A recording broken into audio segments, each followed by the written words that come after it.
I'm Janelle Burrell with your morning digital news brief for this Friday, September 30th. A Pennsylvania State House committee pushing to impeach Philadelphia's District Attorney Larry Krasner will hold its final hearing today.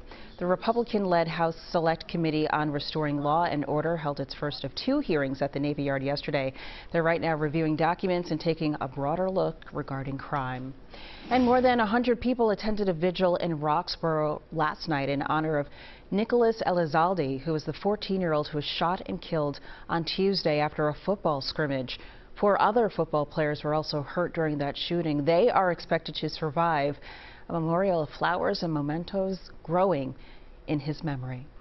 And today, Russia is expected to annex 4 regions of Ukraine after holding referendums and staged voting earlier this week in Russian-occupied areas. Many Ukrainians in those areas are now fleeing the region.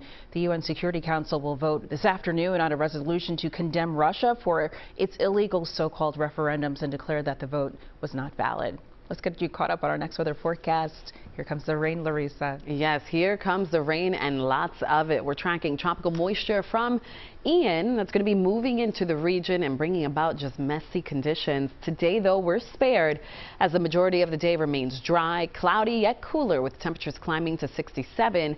Now, that rain does arrive later on tonight. We'll have rain move in and then that rain gets going here as we head towards the overnight. So it does look like Ian's moisture has sped up, and that means a lot of the heavy rain associated with this will be falling overnight. Here's a look at 12:30. It shows the rain overhead. By the time 3 a.m. rolls in, widespread rain. Here's a look at 5:30 in the morning. It'll be coming down pretty heavily out there. Winds will also be whipping up as well. So if you're an early riser, you definitely want to plan in advance. Maybe spend your time outside in the afternoon because rain does begin to thin out. 9 a.m. it's still pouring outside, and then notice that thinning that I mentioned. Rain does redevelop as we round out the weekend on Sunday, but it does look like areas to the south will see the majority of the rain come Sunday. Otherwise, Janelle, a lingering chance of rain in that forecast through Tuesday.